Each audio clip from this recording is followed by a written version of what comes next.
All right, take one.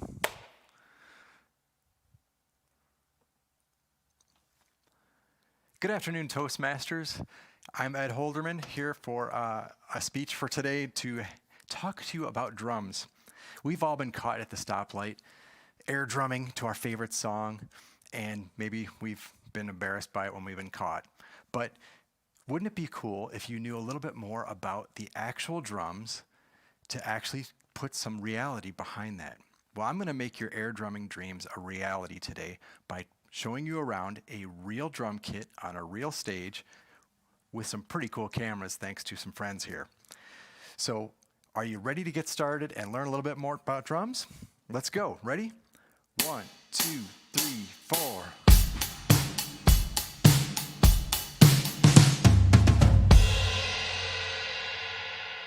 All right, now I sort of got jumping ahead of there, but let's talk a little bit about what I just played, especially from the ground up. We'll start with the bass drum. All right, the bass drum's down here. Pretty loud, huh? It actually looks and sounds just like a marching band drum, and that's because that's exactly where it comes from. This is how you play it, though, because I only have so many hands, so we use our foot to play it. So if I do this,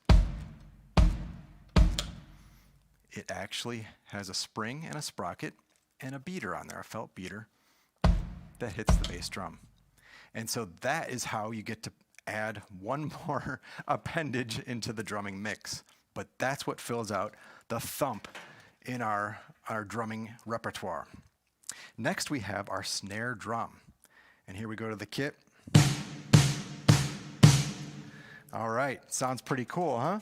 Well, that sounds a lot different than a regular drum. So what's going on here? I can show you on the bottom of the drum, there are these wires that are called snares. And you can actually release them, and it makes a sound like this. Or if I tension it up, very different sound. But the cool part and all the business is underneath there. Again, sounds a lot like a marching band, right?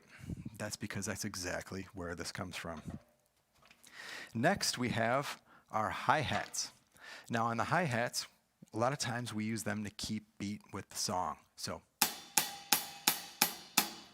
And the interesting thing about this is it's two cymbals put together in a clamshell pattern, and I've got another pedal on this side. And what that pedal does, open and close those cymbals because it makes a little bit different sound when it's closed. And you can open and close it. So that's one way to keep rhythm on there. And the other side, we have the ride cymbal. Now, you may listen to this and you'll think immediately jazz.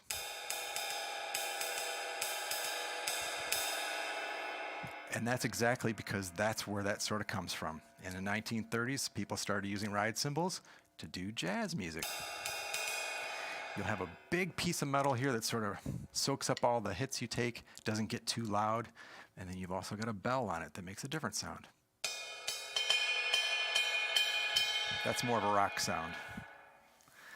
All right, and then now, what we have in between here, we have some tom-toms, we call them. We have a high tom, and we have a low tom. Some drummers may have 20 toms, but this one has a nice basic setup that's easier to play.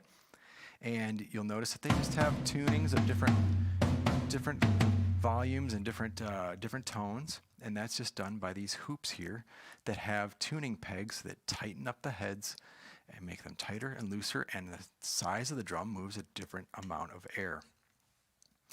Next thing we have is the crash cymbal. Now the crash cymbal is sort of the exclamation point of playing drums. So let me give that a shot here. Again, people may have dozens of cymbals in their set if they have a lot of money. But the idea behind there is that you end the song or end a part of the song or give an accent with that exclamation point of a crash cymbal. Now, one thing I want to talk about, I did sort of mention where some of this all comes from.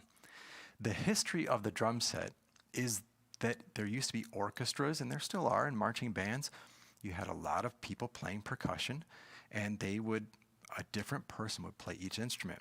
But after the Civil War, there became a much greater need for more bands, particularly for silent movies, for playing music and percussion effects, and also for dance music.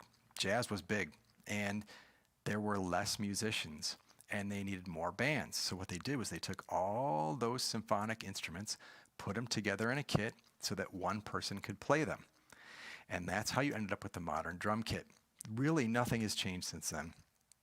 So I hope you enjoyed today's tour around a real drum set on a real stage from a drummer's perspective. I hope next time when you're out there air drumming at your stoplight or wherever, that you have a little bit more reality to add to it and something to give you a little bit more oomph and an exclamation point at the end.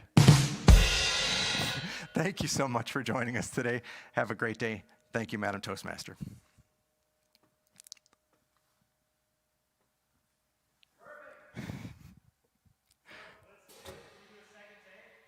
6 minutes. Yeah, I mean, I really can't ask for any better. I mean, yeah, I might not flub up as much, but it's okay. Yeah. Would you mind if just for technical reasons? This one's good. Yeah, Would you mind if you just try again? sure. I have a little bit better idea of what you're going for as well. Oh, okay, yeah, yeah. Yeah, I won't get it much better anyways.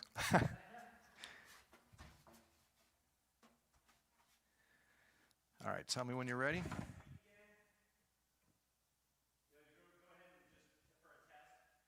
Oh, test? All right, this is speech test number 2. And we are talking, and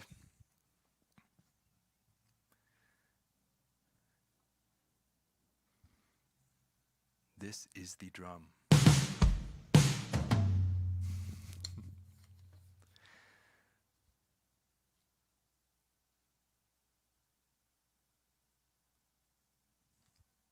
Air drumming at a stoplight. Maybe it's someone in a car next to us, and maybe embarrassingly, it's us. But wouldn't it be really cool if you knew from the drummer's perspective what it was like to play the drums and what all the drums are in order to add some reality to that? Today, I am going to bump up your air drumming to the next level. We are going to go through this real live drum kit and explain everything about it. All right, so are you ready? Let's go. 1, 2, 3, 4.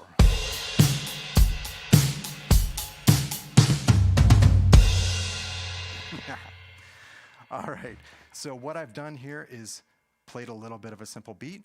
Let's start from the bottom of the kit and explain what we did. First, at the bottom here, this is the bass drum. Looks a lot like a marching drum, doesn't it? And that's because exactly that's where it came from. It has a pedal on it that makes that deep sound. If I look at this pedal here, this is exactly a replica of what's under there. If I stomp on it, it presses the beater forward and hits the drum. The drum has a very large head on it, and so it moves a lot of air, and that's what gives it that bass note. And it's sort of the heart of the beat. Next, we have the snare drum. The snare drum sort of gives that other half of the beat. Some people call it the 2 and the 4. 1, 2, 3, 4. But what that snare drum is, it doesn't sound like a regular drum, does it? And that's because on the bottom, there is this set of wire snares. And when it gets hit, those vibrate. So if I hit it with that on, and if I remove that and loosen those, very different sound.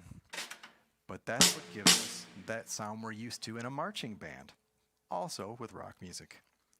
Again, coming from the marching band. Next, we have our hi-hat cymbal. And you can see right here, this hi-hat is 2 cymbals in a clamshell configuration with a different foot pedal that moves them up and down.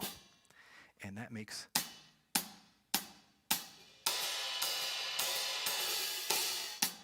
a lot of disco music happens on that. So what that does is help us keep rhythm on that side. We also have another cymbal over here that maybe we want to hear a little bit of a different sound when we keep rhythm. And so this right here is the ride cymbal.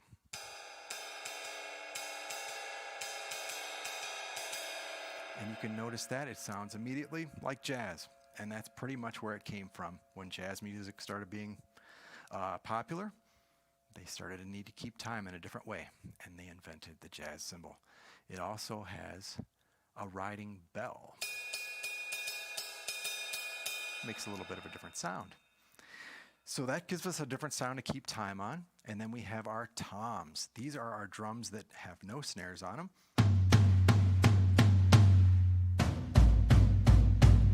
They have different pitches because they're different sizes. And we tune these with little screws around the drum head. They're plastic drum heads that used to be calf skin, and now they're plastic because it's much easier to deal with.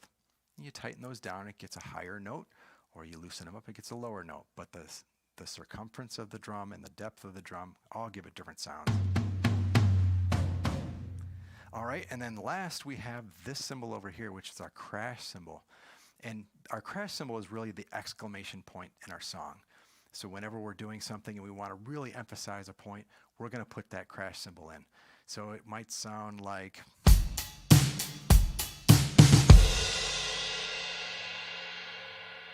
Yeah, it's a loud exclamation point.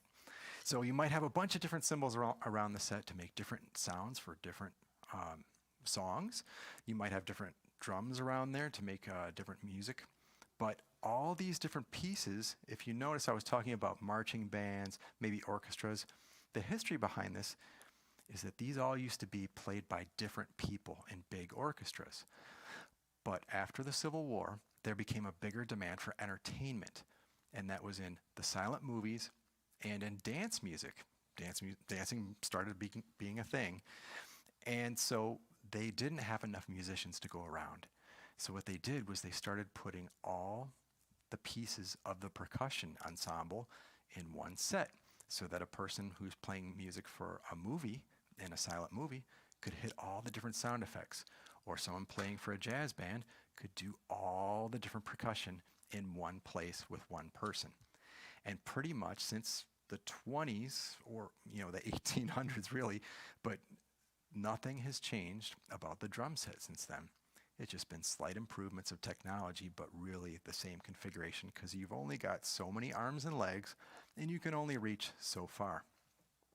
So I hope today's experience has given you a little bit more insight into what the drums are like from behind the drum set as opposed to being out in front. And also, it might add some super duper reality to your air drumming when you get up to the stoplight next time. So I hope you all have a great time drumming at your next stoplight, and thank you for enjoying this performance. All right, bye.